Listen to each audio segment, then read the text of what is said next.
Today I'm going to be outlining how to do the measuring moles lab. Now this lab is going to rely, if you're virtual, is going to rely mainly on the pictures, but for the people who are in person, they're going to get containers that look like this, and there's going to be one container that's filled with a chemical. So like this one, you can see from the label, hopefully, says copper, and then this one is an empty one. And so what you're going to do is, rather than weighing the container and then emptying it and reweighing it, we're just going to weigh the container filled with the compound, or element in this case, and then we're going to weigh the empty container and then subtract the two.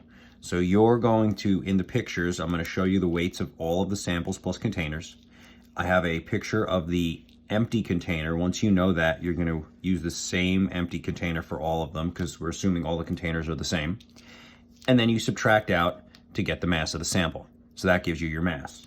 Now, once you know the mass, you can actually get the volume of the sample by using the measurements on the sides of the container. So there'll be another set of pictures where they're a little bit more upright, hopefully with a black background, and then you should be able to read them and estimate the amount of milliliters. So these are single milliliter marks, and then the halfway point is the 0.5. So you'll be able to estimate the volumes of the samples relatively simply from the pictures. Once you know that, you can use the mass and volume to calculate the density.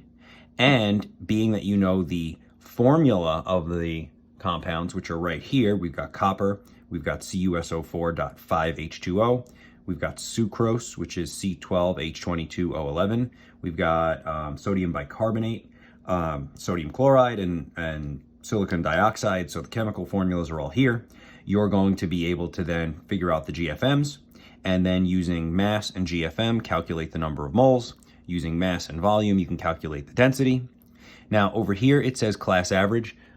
If we are virtual, so we're not gonna be able to do a class average. So what I'm gonna do is I'm gonna include the accepted densities for these compounds in the notebook as well. So that way we don't need the class average. If we're doing it in class, we'll write everyone's results down, average it together, and we'll use the class average. So we're gonna do it depending on how you're doing this lab. You'll do it two different ways.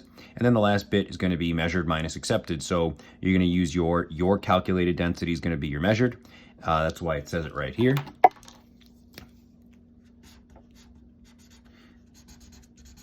And then you're going to do percent error of the density.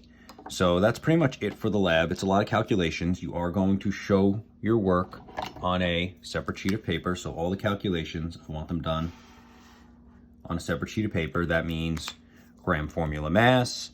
The mass of the sample is just subtraction. You don't need that. The volume, you're just reading it. There's no calculation there, but I want to see GFM, moles, density, and percent error. So for those guys, I want to see the calculations for each one of them on a separate sheet of paper.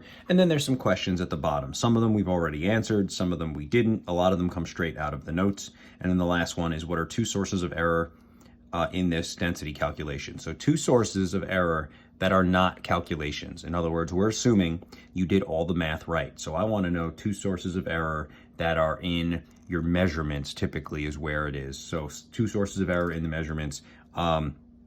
And how would they affect your, how would they affect your density calculation? So it's going to be mass and volume. So I want you to think about that.